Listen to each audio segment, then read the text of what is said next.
আরে যেরামটা মেয়ে হওয়া উচিত সেরামটা কোথায় এখন মেয়ের সঙ্গে নেই। এটা তো দুঃখের বিষয় যে তার সঙ্গে আর কোনো আমার সে ছেলে বলো আর মেয়ে বলো এই যে একটা রিলেশন থাকে। আমার মেয়ে যাদের জন্য অত কষ্ট করেছি আর দেখো ওদের তো কখনো পেট মারিনি, ওদের আমার ছেলে মেয়েদের আমার সমাজ মানে যতটা পেরেছি ওদের খুশি করে রাখ।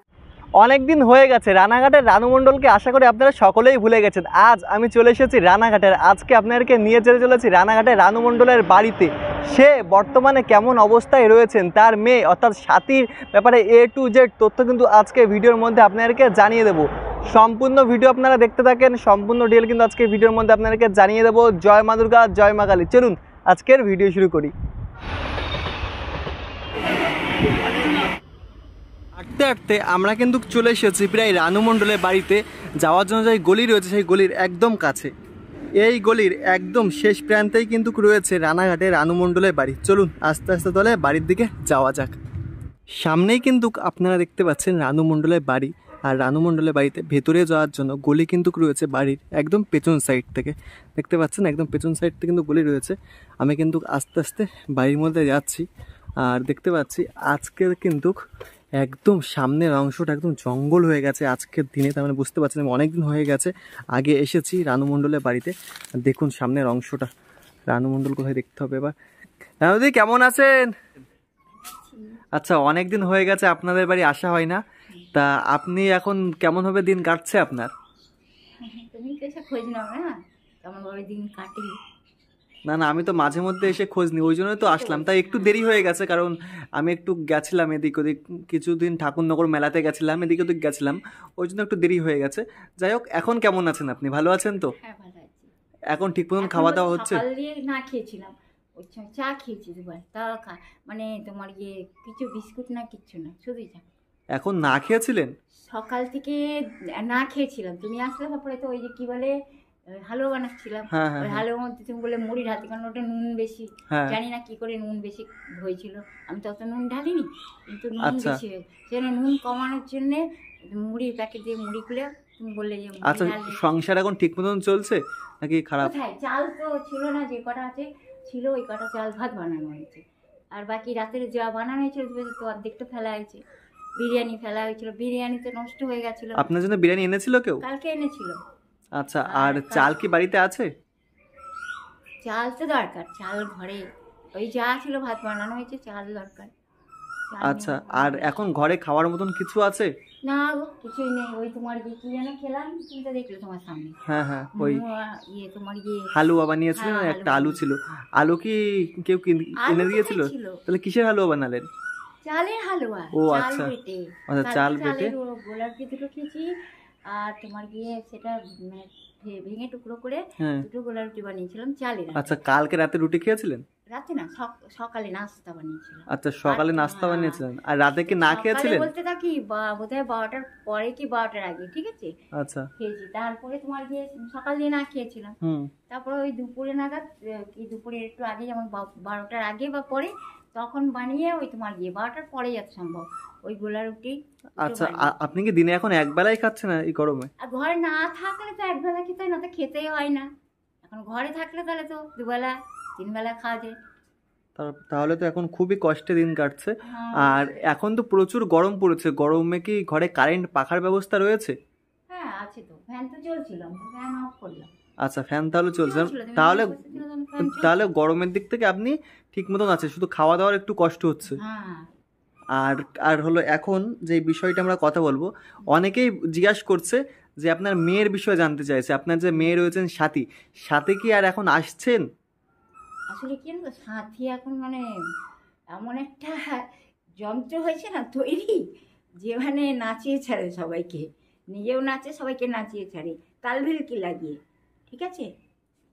আচ্ছা, এটা ব্যাপার। আমার কাছে না আসলে কি হবে, এই যে দিলকার রিশতা তো ছাড়ানো যায় না, না বলো। সেটাই, ওই সাথে তো আপনার নিজের মেয়ে। হ্যাঁ, আমার কাছে তো আর এসে থাকতে পারে না, থাকে না, কিন্তু যেখানে থাকে সেখান থেকে তো সে বোঝাই যায় হ্যাঁ সে আছে বা ছিল, ওই ধরনের। সাথী এখন সে হাতি মিনা সাথী দেখেছো, বলে নাকি হাতি বা বেঁচে থাকলে ওর 1 টাকা, মরে গেলে ওর 1 টাকা। ইয়ানে হাতির কিরম কিমত দাম বলে দেখিনি। সে হাতি, যে যার নাম হাতি বলা যায়। এবার তুমি বলো, তো তো এই যে একটা কাহাবত, জানে এটা হাকিকত, আমার মনে হয় হাকিকত, যার জন্য এরকমই কিছু ঘটে। এবারে জিজ্ঞেস করো যে বচপনের বয়সে যদি হাতির কথা বলা হয়, তো হাতি মেরা সাথী ছোটোবেলায় পিকচার দেখেছি, রাজেশ খান্নার হচ্ছে তোমার। আচ্ছা না আচ্ছা, এখন কি খোঁজ নিচ্ছে আপনার মেয়ের সাথে? কি হয় এখন নানি হয়ে গেছে সে, আমার এখন মেয়ে না। ও মানে নানি, মানে সে আর এখন খোঁজ নেয় আগের আরে মতো? নানি কি খোঁজ নেবে, নানি বলে দেখিনি, নানি যখন মেয়ের মতো হতে পারে তখন খোঁজ নেয়। খোঁজ নেয় মানে জিজ্ঞেস করে কেমন আছো, যেমন তুমি আসো, হ্যাঁ তুমিও তো ছাড়ো না না। আচ্ছা তোমার যখন মনে হয় তুমি আসো, হ্যাঁ সেমনি সেও আসে না, তোমার মনে পড়ে তখন আসো দেখো। তো আমি অনেক সময় মনে করি যে যখন না থাকে ঘরে তখন তোমাকেও পাই না সহজে, যে তুমি এসে আমাকে ওই তোমার চিড়ে আর যাই হোক চানাচুর বা চিড়ে আনো, জল আনো, যাই হোক, তো সেটাও অনেক সময় হয় কি পাওয়া যায় না, তো সেই কারণে খুবই কষ্টের ব্যাপার হয়। আচ্ছা, তাই এখন আর খোঁজ নিচ্ছে না, আর মাঝে মধ্যে এসে কি খোঁজ নেয় আপনার মেয়ে? আমার মেয়ে হ্যাঁ সাথী আসে না, কিন্তু বলে আসবে, আসে না বলতে কি, তো চারিদিকে অ্যাডভার্টাইজমেন্ট করে, তারপরে উকিল ডাকে, আর বিভিন্ন রকমের কর্ম, বুঝলে। আচ্ছা আচ্ছা, তারপরে এখন আমি জানি না সে অ্যানাউন্সমেন্টে এখন আছে কিনা। আচ্ছা, তা আপনি খোঁজ নেওয়ার চেষ্টা করেন না আপনার মেয়ের? তোমার কাছে আন, তোমার কাছে নাম্বার, না নাম্বার তো নাই। তোমার কাছে আছে, সেদিন তুমি আমার দেখাচ্ছিলে, তুমি আমার নাম্বারটা দাও, আমি কথা বলি একটু, কারণ তো সেই দিন আমি মনে আমার হলো না, তুমি বেরিয়ে যাও, যখন বেরিয়ে গেছো। না আমার কাছে তো নাম্বার নেই, আমি ভিডিওতে দেখাচ্ছিলাম আপনাকে। কি করবো বলো। আচ্ছা, তা বলছো মেয়ে হোক বা সে আমার। আচ্ছা, আপনার সাথে এখনো পর্যন্ত কোনো কন্টাক্ট নেই আপনার মেয়ের? আরে যেরামটা মেয়ে হওয়া উচিত সেরামটা কোথায়, এখন কোন যুগের কোনো বুড়ি যদি ফোন করে বলে হ্যালো, তো তাকে কি আর মেয়ে বলা যায়?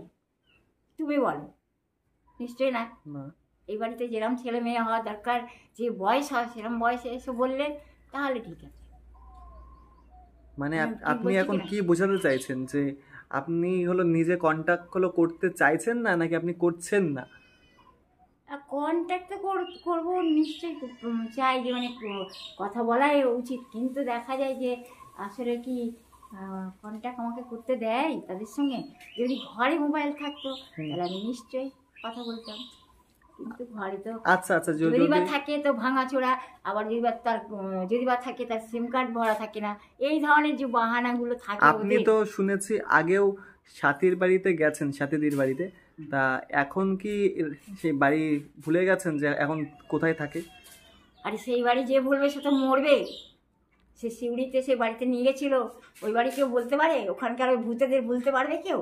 সে শিউড়ি কিশোর কুমারের বাড়ি, তো সেই কিশোর কুমারের বাড়ি কেউ ভুলতে পারবে? তাহলে কিশোর কুমারের গান তো যে কোনো ভূত গায়। না আগে আপনি যেই বাড়িতে গেছিলেন আপনার মেয়েকে দেখতে, সেই বাড়িতে আর এখন থাকে না? দেখতে যায়নি, মেয়ে আমাকে নিয়ে গেছিল। আচ্ছা, আপনাকে নিয়ে গেছিল? আমি কি করবো, আমি কেউ বাড়ি চিনতাম না কি? কিশোর কুমারের বাড়িরও চিনতাম না। তার এখনো কি সেই বাড়িতেই থাকে?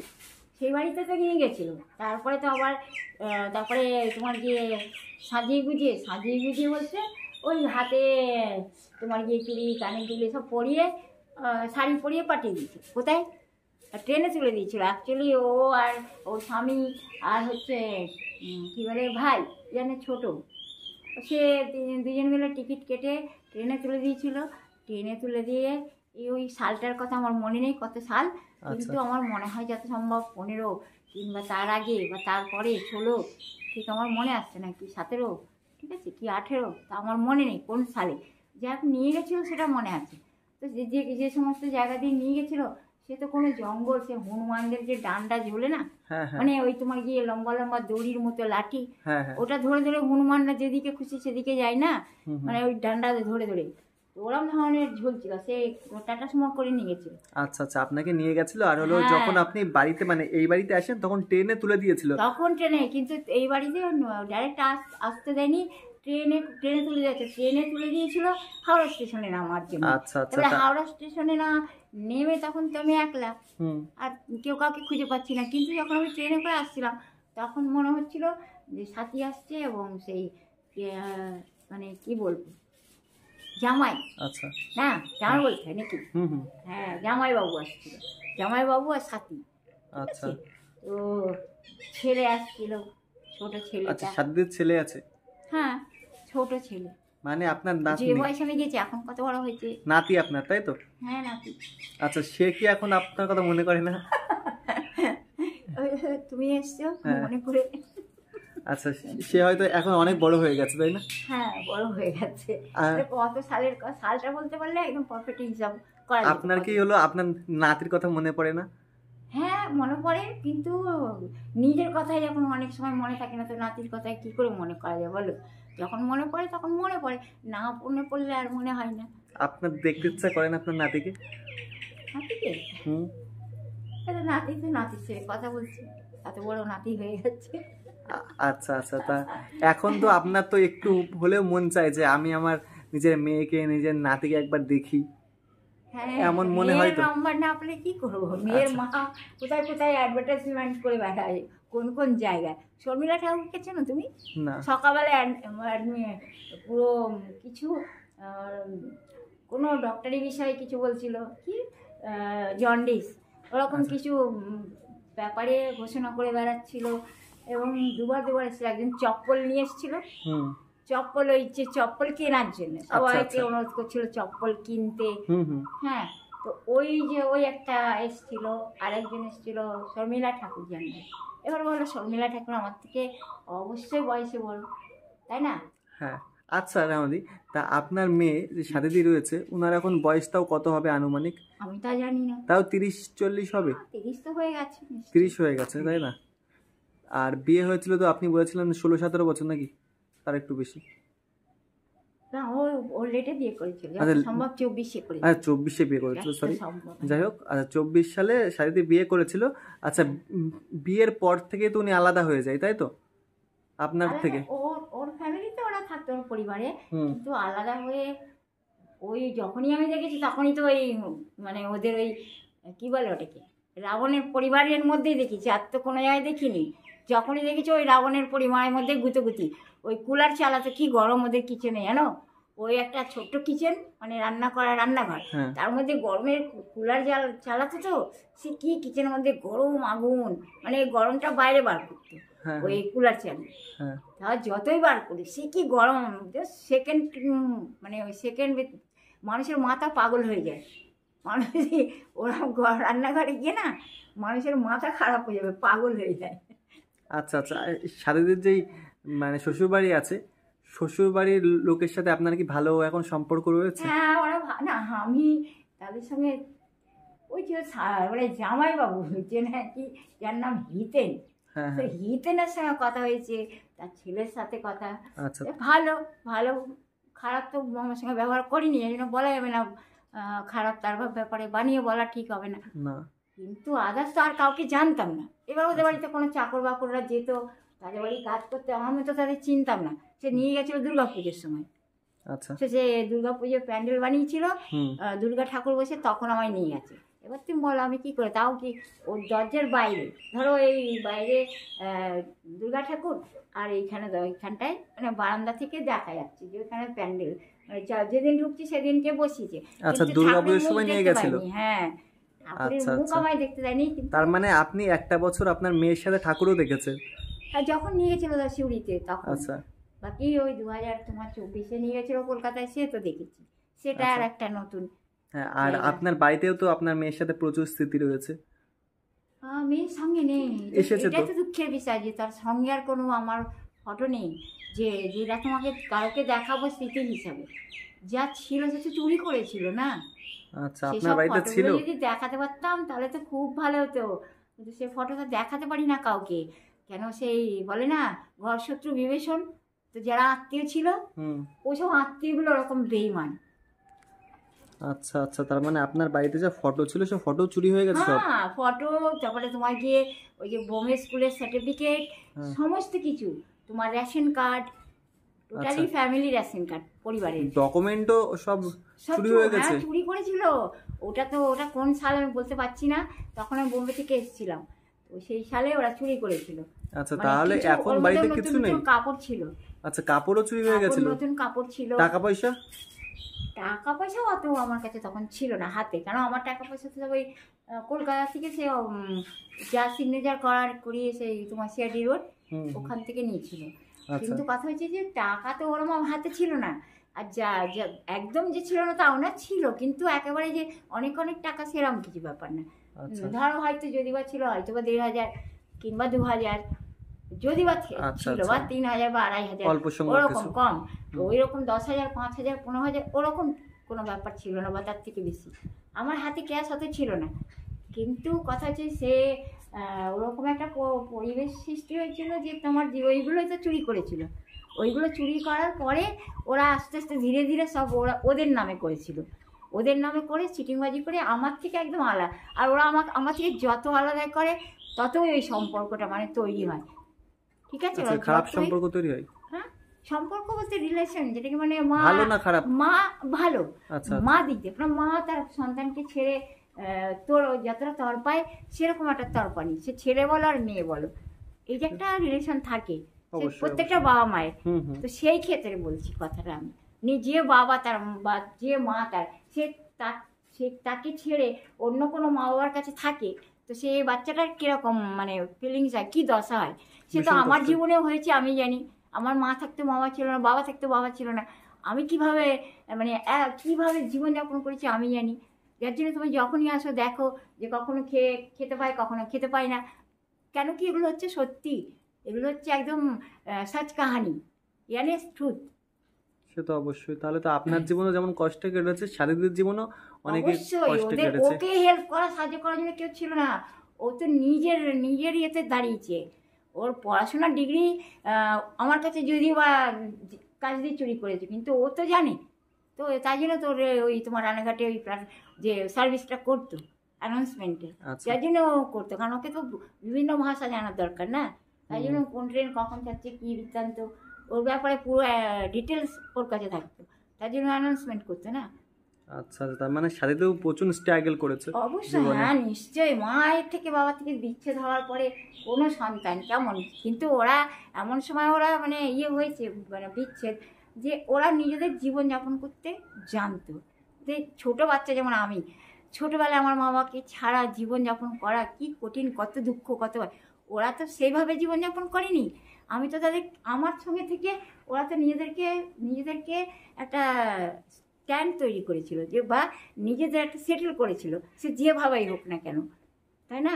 কেন ওরা তো আনপড় গভর্ন না, ওরা পড়াশোনা জানতো না তাও না, ওদের পেটে যথেষ্ট বিদ্যা, আর আমি তো মনে করি ভালো বিদ্যায় শিখেছি। কিন্তু কথা হচ্ছে সেই বিদ্যাটাকে ওদেরই আত্মীয়রা সহ্য করতে পারিনি, যার ফলে ওদের অত্যাচার করেছে, টর্চার করেছে, বিভিন্ন রকমের মানে শাস্তি দিয়েছে, বিভিন্ন রকমের ওদের পুরো উৎপাত, অথচ সমাজ বা ওদের আত্মীয়দের কত কী ধরনের জঘন্য পরিচয় আমাকে রোজ বলতে হয়, তাই না? আচ্ছা আচ্ছা, তার মানে আপনার ছোটবেলাটা অনেকটাই কষ্ট প্রচুর। আমি তো আমার মা বাবা তো আমার কাছেই থাকতো না, কিন্তু ওরা তো আমার কাছে থেকেছে।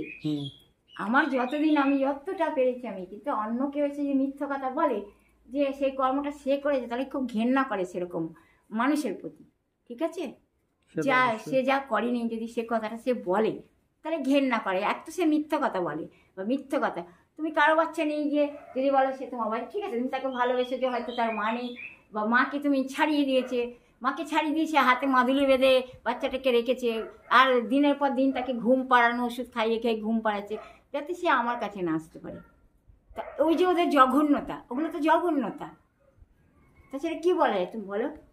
আচ্ছা, তারপরে আমার এই অবস্থাটা বানিয়ে তারপরে দেখায়, তুমি দেখো ওইখান দিয়ে ওরা কি জঘন্য জঘন্য ময়লা ফেলে, মানে নোংরা জল, এবং ওইটা প্রতিবাদ করার জন্য যদি কোনো ব্যক্তি পারে, তাহলে আমি মনে করবো যে সে ব্যক্তিকে বলা যায় যে তার মধ্যে কিছু দম বা ন্যায় বলে কিছু বিচার আছে। আর ওদের মতো যদি হয় ওদের বিচারে, তাহলে জানবে যে জঘন্য। আচ্ছা, যদি তার আমাকে ভালো কিছু দেওয়ার ক্ষমতা না হয়, মন্দ দেওয়ার তার কোনো অধিকার নেই। আচ্ছা, আর একটা বিষয় না যে তাহলে বিচ্ছেদ কি আপনি করেছেন আপনার মেয়ের সাথে, নাকি কেউ আপনার? না, আমি না আমার মেয়ের সঙ্গে বিচ্ছেদ করি না, আমার মেয়ে না আমার পরিবার, কিন্তু ওদের আত্মীয়রা বিচ্ছেদ করিয়েছিল, যা কিছু অন্যায় করেছিল ওদের আত্মীয়দের মাধ্যমে হয়েছে, মানে ওদের বংশের মাধ্যমে। আমার থেকে কিচ্ছু হয়নি, আমি কোনো অপরাধী না, আমাকে ওরা টোটালি নির্যাতন করেছে জানো তুমি।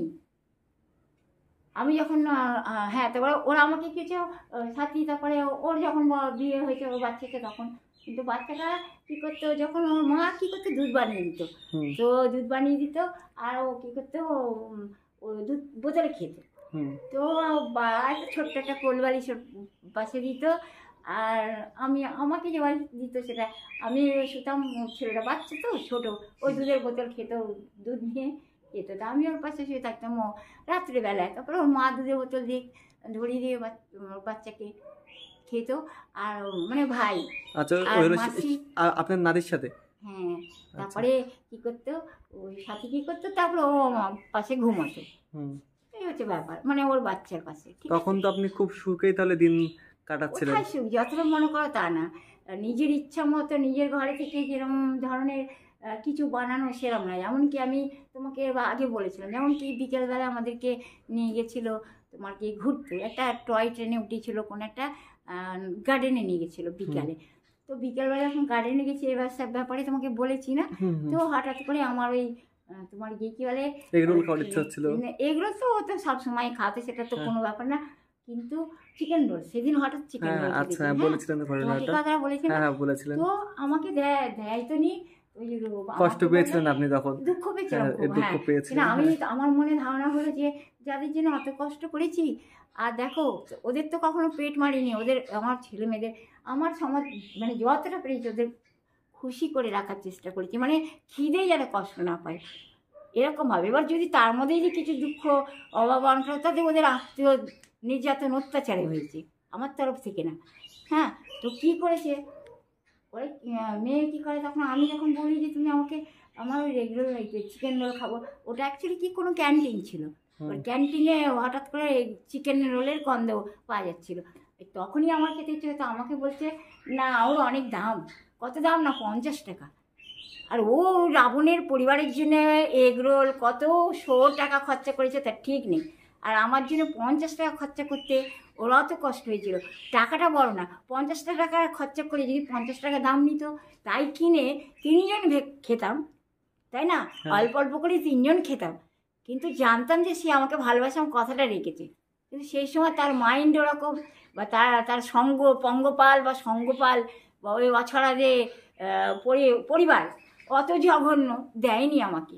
ইভেন তারপরে যখন এই দুর্গাপুজো কোনো একটা জায়গাতে আমাকে তপন আর ওর ভাইপো এরা আমাকে কোনো একটা জায়গাতে নিয়ে গেছিলো, বুঝলে তো, ওই কলকাতা সাইডে ওরা নিয়ে গেছিলো সেখানে কোনো একটা অনুষ্ঠানের জন্য। তো যাই হোক, ঘরোয়া অনুষ্ঠানে ঘরে নিয়ে গেছিলো অথবা কোনো অনুষ্ঠানে। ফেরার পথে কি হয়, সেটা আমার ওইরকম একটা কোনো হনুমানের ওই যেরকম ডালপালা ঝোলে ওরকম একটা কোনো দোকান ফেরার পথে, সেদিন আবার অতীন্দ্র ছিল যে ভাইরাল করেছিল। ফেরার পথে কি হয়, কোনো ডালপালা ঝোলে একটা কোনো ওরকম ধরনের একটা জঙ্গলের মধ্যে কোনো একটা দোকান ছিল। সেই দোকানে থেকে আমাকে একটা চিকেন রোল ওই অতীন্দ্র কিনে এনে দেয়। হ্যাঁ, ছোটো বড় না। তো আমার খেয়ে ভালো লাগলো, আমি মনে করলাম ঘরে এনে খাবো, পুরোটা খাবো না, অল্প টেস্ট করে দেখলাম না ভালো, ঘরে এনে, কারণ কি ঘরে এসে কী খাবো সেই চিন্তা করেন ঘরে কী তা কী হলো, ওই তপনেরটার ভাইপো কি তপনের দাদা ডান্ডা নিয়ে দাঁড়িয়েছিল ওই যে ওইখানটায়, সে এগরোলটা মানে ফেলেইছিল আর কি ওরা, ওই এগরোল না চিকেন রোলটা, চিকেন রোল যখন ফেলেছে তখন আমি আর ওটা তুলে গাড়ির মধ্যে ফেলেছি না, তো আর খাওয়া যাবে না, পায়ের কাছে বালি নোংরা না, পায়ের জুতোর তলায় ফলায় ওরম পড়েছিল, সেই জন্য ওটা নিতে পারিনি। আর মনে মনে ভাবলাম যখন পড়লো আর ওটাকে তুলে খাবো না, মনে মনে করলাম, মানে ওই গাড়িতে।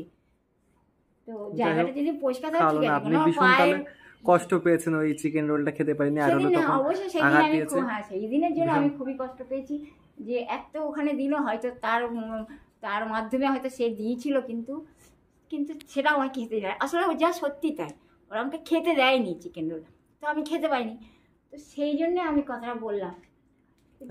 আপনি এখন সেই ঘটনা আপনি ভুলে যান, কারণ দুঃখের কথা বেশি সময় মনে রাখতে নেই, কারণ তাহলে সেটা আরো দুঃখ দেয় পরবর্তীকালে।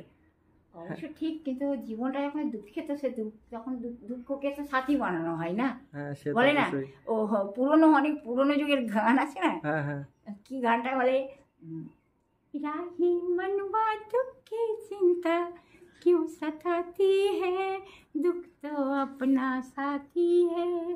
टररररंग टररररंग टंग टंग रंग टंग, राही मनवा दुख की चिंता क्यों सताती है, दुख तो अपना साथी है। सुख है एक छाँव ढलती आती है जाती है, दुख तो अपना साथी है। খুব সুন্দর। আজকের ভিডিওটি আপনার কেমন লেগেছে অবশ্যই কিন্তু কমেন্ট করে জানাবেন। ভালো লাগলে লাইক কমেন্ট শেয়ার অবশ্যই আপনার বন্ধু বান্ধব ফ্যামিলি মেম্বার সবার কাছে শেয়ার করে দিন। আর আপনাদের মনের যা কোশ্চেন আছে সেগুলি কিন্তু আজকে আমি জিজ্ঞাসা করলাম এই ভিডিওর মধ্যে। আপনাদের অনেকেই জিজ্ঞাসা করছেন যে সাথীদের ব্যাপারে জানবো, ওই জন্য আমি অনেক কিছু জিজ্ঞাসা করলাম। তো কোন পার্টটা আপনাদের সবচেয়ে ভালো লেগেছে সেটি কিন্তু অবশ্যই কমেন্ট করে জানাবেন।